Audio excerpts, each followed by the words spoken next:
Kanchipuram వకుడా silks నాణ్యత మా ప్రాధాన్యత. మదీనాగూడ, మియాపూర్, హైదరాబాద్ లో త్వరలో శుభారంభం.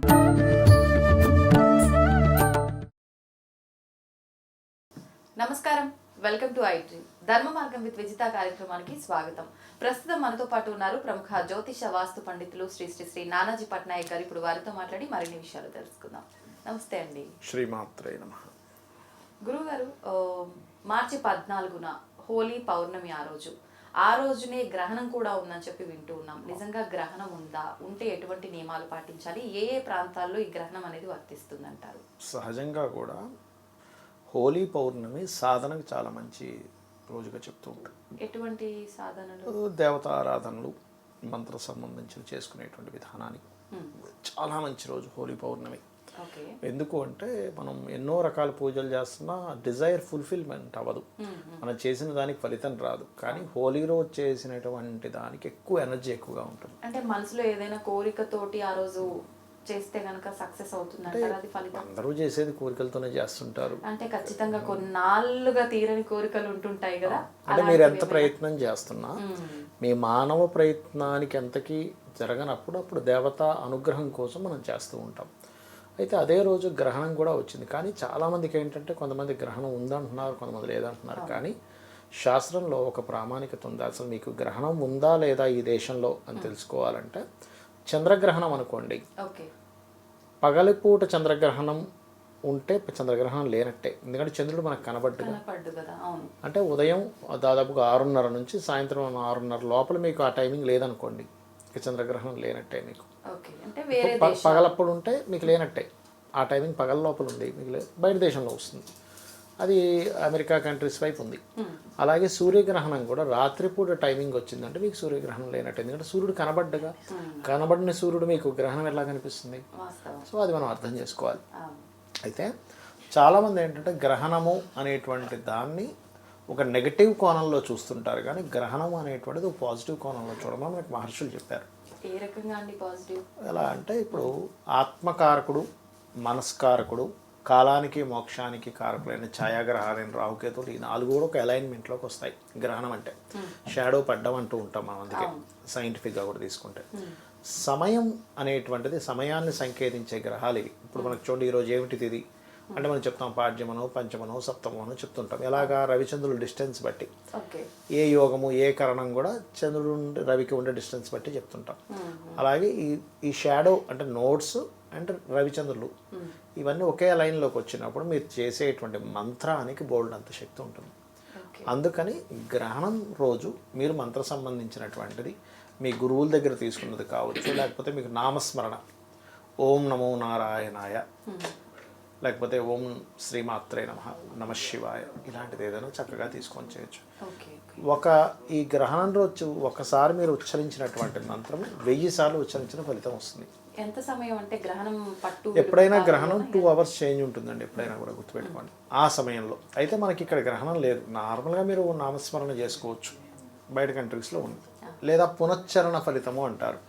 అంటే మీరు ఒక సంవత్సరం అంతా కలిపి ఒక 2-3 లక్షల మంత్రం చేశారనుకోండి, జపం రోజుకి 1000 ఆ 2-3 లక్షలు చేసినటువంటి ఫలితం, లేదా ఒక 10 లక్షలు చేశారనుకుందాం, ఈ ఒక్క రోజు చేసిన ఫలితం అంత ఫలితం వచ్చేస్తుంది. పునశ్చరణ ఫలితం అంటారు అది. అయితే ఇక్కడ ఎక్కడా కూడా మీకు శాస్త్రాల్లో మీరు భయపడండానో ఏదో అయిపోతుందనో అని భయపెట్టలేదు ఎక్కడ. కేవలం ఇది సరైనటువంటి సమయం, మీరు సాధన చేసుకోవడానికి గొప్ప సమయం, ఈ సమయంలో మీరు సాధన చేసుకోండి అని చెప్పారు. ఈ సమయం గర్భవతులు ఉన్నట్లయితే కాస్త రెస్ట్ తీసుకోండి. ఇప్పుడు మన భారతదేశంలో గ్రహణం లేదు, విదేశాల్లో ఉంది. మన భారతీయులు విదేశంలో ఉంటే అది ప్రాంతాన్ని బట్టి అక్కడ ఉన్నారు కాబట్టి అక్కడ ఉండే వాళ్ళకి, అక్కడ భారతీయులున్నా విదేశీయులున్నా వాళ్ళకి వర్తిస్తుంది. ఇక్కడ బయట దేశం వాళ్ళు ఇక్కడికి వచ్చినా వాళ్ళకి వర్తించదు. ఇప్పుడు అమెరికన్ కంట్రీస్ వాళ్ళు ఇక్కడికి వస్తుంటారు, ఇండియాకి మనకి మన శివాలయాలకి మనకి ఇక్కడికి వెళ్ళినట్లయితే కనిపిస్తుంటారు చాలామంది ఆశ్రమాల్లో అక్కడ ఇక్కడ. అరుణాచలంలో చూడండి బోల్డ్ మంది ఫారినర్స్ ఉంటారు, వాళ్ళకేం వర్తించదు. అక్కడ ఉంటేనే ఫారినర్ అయినా ఇండియన్ అయినా కూడా అక్కడ ఉన్న వాళ్ళకే వర్తిస్తుంది. అదొకటి. ఇంకొక విషయం ఏంటంటే ఇక్కడ చాలామంది అంటే కొంతమంది హేతువాదులు కావచ్చు, కొంతమంది ఏంటంటే గ్రహణం రోజు నేను భోజనం చేస్తున్నాను నాకేం అవ్వట్లేదు ఇట్లాంటివన్నీ ప్రదర్శిస్తూ ఉంటారు. సమోసా తింటున్నాను, ఇగో నేను ఈరోజు చాట్ తింటున్నా, గ్రహణం ఓపక వస్తుంది చూడండి నేను తింటున్నా నాకేం కావట్లేదు అంటారు. నేను ఒకటే అడుగుతా, ఇప్పుడు సిగరెట్ పెట్టి మీద ఒకటి రాసి ఉంటుంది, smoking is injurious to health అని. ఇవాళ రేపైతే సిగరెట్ పెట్టెల మీద క్యాన్సర్ వచ్చిన ఫొటోస్ కూడా ముద్రిస్తున్నారు ఇంకా అవేర్నెస్ కోసం. నేను ఈ మధ్య చూసి ఏమిటి ఇలా ఉందని చూస్తే అలా ఉంది. అయితే ఎందుకు చేస్తున్నారు మరి, అది అబద్ధమా? ఒక సిగరెట్ తాగి ఒక వ్యక్తికి, ఇప్పటివరకు సిగరెట్ అలవాటు లేని వ్యక్తికి ఒక సిగరెట్ త్రాగించి ఏమండి దీని మీద ఇలా రాసి పెట్టింది ఒకసారి టెస్ట్ చేయండి క్యాన్సర్ వస్తుందా లేదా అంటే వస్తుందా? ఒకసారికి ఎందుకు వస్తుందయ్యా? ఒక 5 సంవత్సరాలు 10 సంవత్సరాలు ఒక 20 సంవత్సరాలు కంటిన్యూస్గా తాగితే వస్తుందని ఎలా అంటారు?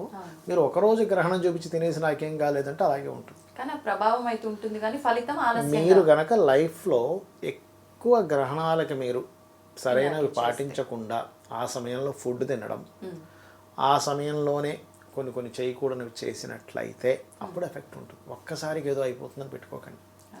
ఎలా అయితే సిగరెట్ ఎగ్జాంపుల్ చెప్తున్నాను నేను మీకు, అలా ఇది అబద్ధం అని మీరు అనగలరా?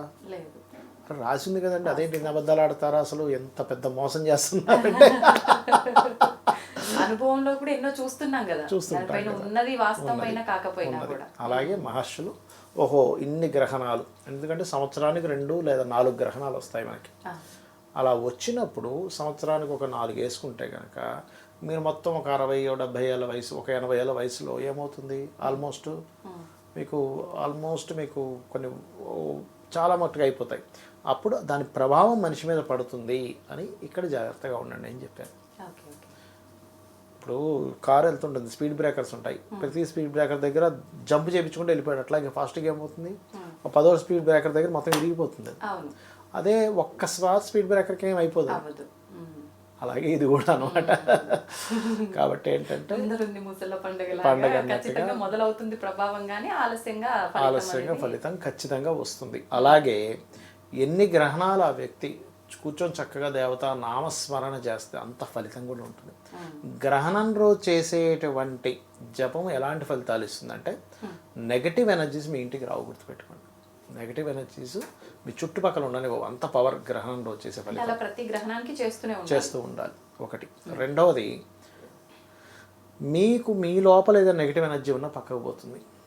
మీకు ఏదైనా మీ జన్మజాతకంలో గ్రహాలు సరిగ్గా లేవు, దుష్ఫలితాలు ఎక్కువగా వస్తున్నాయి. అందులో ముఖ్యంగా పాపగ్రహ సంబంధాలతో ఎక్కువ దుష్ఫలితాలు వస్తాయి. అంటే అలాగా కుజుడు శని, రాహువు కుజుడు, లేకపోతే రవి రాహువు, ఇట్లా కొన్ని కాంబినేషన్స్ ఉంటాయి. బుధ కుజ, శని కేతు, ఇట్లా కొన్ని కాంబినేషన్స్ ఉంటాయి. ఆ మహాదశలు వచ్చేటప్పుడు అవి కలిసి ఉండి మహాదశలు వస్తే మనిషి తీవ్రమైన ఇబ్బంది పడుతూ ఉంటాడు. అలాంటి సమయాల్లో మీరు కనుక ఈ మంత్రం ఏదైనా ఒకటి, మీ ఇష్టదైవం, నాకు విష్ణువు ఇష్టం అండి, ఓం నమో నారాయణ, చాలు, ఏమక్కర్లేదు. మా ఓం నమో నారాయణ గొప్ప మంత్రం అది. ఏమనుకుంటున్నారో అది చాలా సింపుల్గా తీసి పడేస్తాం. నమశివాయ గొప్ప మంత్రం అది. శ్రీమాత్రే నమః చాలా అద్భుతమైనటువంటి నామస్మరణ అది. మంత్రంతో సమానం అవన్నీ కూడా. అవన్నీ మీరు కూర్చొని చక్కగా చేస్తున్నారంటే, కాకపోతే ఆ మంత్రాన్ని స్మరించుకుంటూ, అదేదో పాట ఉంటుంది చూసారా, ఓ రామ నీ నామం ఎంతో రుచిరా అని. అంటే ఆయనకు రుచి కనబడిందంటే అందులో ఎంత తాదాక్యం చెందాడు అనేది మనం అర్థం చేసుకుంటూ ఆ నామాన్ని అలాగా ఇన్వాల్వ్ అయి చేసుకోగలిగితే ఆ మంత్రము ద్వారా భగవంతుడు, అంటే శక్తి దాగి ఉంటుందమ్మా మంత్రం. ఆ ఎనర్జీని మనం రక్షిస్తుంది, అంటే బ్యాడ్ జరగకుండా రక్షిస్తుంది గ్రహణం రోజు చేసేటువంటి నామస్మరణ. అది ఇప్పుడు విదేశాల్లో అన్నారు కదా, మామూలుగా అది ఏ సమయం నుంచి ఏ సమయం వరకు ఉండే అవకాశం? సమయము యాక్చువల్గా ఏంటంటే అక్కడ ఉండేటువంటి టైమింగ్ తీసుకోవాలి, ఇక్కడ టైమింగ్ కాదు. అక్కడ ఉండే టైమింగ్ 2 hours 2.5 hours ఉంటుంది యాక్చువల్గా. అయితే ఆ సమయంలో పర్టికులర్గా అక్కడుండే గర్భిణీ స్త్రీలు, ఇక్కడ వాళ్ళు కదా, ఇక్కడ నుంచి ఇండియా నుంచి వెళ్ళిన గర్భిణీ స్త్రీలు అయినా కానీ కాస్త రెస్ట్ తీసుకోవడం, ఆ టైంలో కాస్త పడుకో ఉండమని చెప్తారు శాస్త్రంలో. కొంచెం గ్రహణానికి ఒక 4-5 గంటల ముందే ఏదైనా తినేది ఉంటే తినేసేవచ్చు. మళ్ళీ చిన్నపిల్లలకి, రోగిస్తులకే సంబంధం కాదు. చిన్నపిల్లలు ఉన్నారు, వాళ్ళు మాటిమాటికి పాలు తాగాలి 2-3 గంటల కోసం, వాళ్ళకి సంబంధం లేదు. అలాగే వాళ్ళు తినేటువంటి పదార్థాలు కొన్ని ఉంటాయి, బియ్యము, పప్పులు ఇలాంటివి ఉంటాయి. అందులో కొంచెం దర్భ వేసి ఉంచాలి, అక్కడ ముందుగానే వేసి ఉంచితే దోషం పోతుంది. గ్రహణం అయిపోయిన తర్వాత ఖచ్చితంగా ఇంట్లో ఉన్నటువంటి ఈ పూజ గదిలో ఉండే విగ్రహాలు అవన్నీ చక్కగా తీసి నీట్గా కడిగేసుకుని మళ్ళీ పెట్టుకోవడం మంచిది. అది అయితే ఇక్కడ ఉండేటువంటి ఆలయాలు కానీ ఇక్కడ ఉండేటువంటి వాటికి కానీ ఎఫెక్ట్ ఉండదు కాబట్టి ఇక్కడ ఎలాగో గ్రహణ సమయంలో ముయ్యరు. కాకపోతే గ్రహణ సమయంలో ఇక్కడున్న వాళ్ళు కూడా మీరు అక్కడ ఫారిన్ కంట్రీస్లో ఏ టైంలో అవుతుందో చూసుకొని మనకు అక్కడ గ్రహణం సమయానికి ఇక్కడ గ్రహణ సమయానికి క్యాలిక్యులేట్ చేసుకొని చేసుకోవచ్చు. ఇప్పుడు ఈ ఆలయాలు ముయ్యటం ఇవన్నీ ఎందుకండి? అంటే ఈ ప్రభావం మనుషులపైన పడుతుంది అనుకొని మనం బయటకు వెళ్లకుండా ఉండడం వరకు అంటే ఓకే. అంటే భగవంతుడే ఎంతో శక్తివంతుడు, ఆయన పైన కూడా ఆ ప్రభావం పడుతుందా? అంటే ఏ ఉద్దేశంతో ఆలయాలు మూసివేస్తారు? భగవంతుడు శక్తివంతుడు, ఆయనకేదో అవుతుందని కాదు. ఆ సమయంలో మీరు ఎవరికి వారి ఇంట్లో కూర్చొని జపం చేసుకోండి అని ఒకటి. ఇప్పుడు ఆలయం తెలిసిందని కూడా బయట తిరుగుతాడుగా, ఒకటి అదొక రీజను. ఓకే. రెండవది ఏంటంటే కొన్ని గ్రహణ సమయాల్లో కొన్ని శక్తుల యొక్క ప్రభావం ఎక్కువగా ఉంటుంది, నెగటివ్ శక్తుల యొక్క ప్రభావం ఎక్కువగా ఉంటుంది గ్రహణ సమయాల్లో. అలా నెగటివ్ ఎఫెక్ట్స్ అనేటువంటివి ఆలయ ప్రాంగణంలోకి రాకుండా కొన్ని బంధిస్తుంటారు. అంటే ఒక శక్తిని ఒక మంత్రం చేస్తారు. యాక్చువల్గా పెద్ద పెద్ద ఆలయాలు చేస్తారు, ఇక్కడ చిన్న చిన్న టెంపుల్స్లో చేస్తారో చేయరో తెలియదు. అందుకని ఆలయం అనేటువంటిది ఏంటి, మన నెగిటివ్ ఎనర్జీస్ పోవడానికి చెప్పాలంటే, అంటే భగవంతుడిని గుర్తించి మనం భగవంతుడికి కృతజ్ఞతాభావంతో భగవంతుడి దగ్గరికి వెళ్ళి ఆలయానికి వెళ్ళి రావడానికి.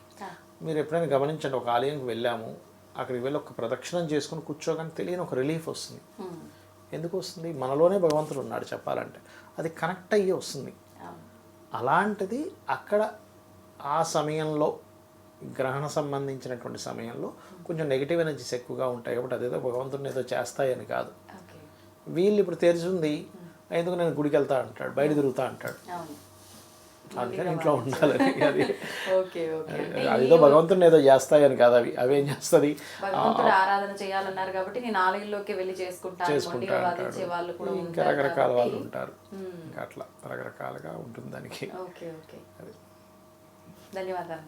శ్రీమాత్రే నమః.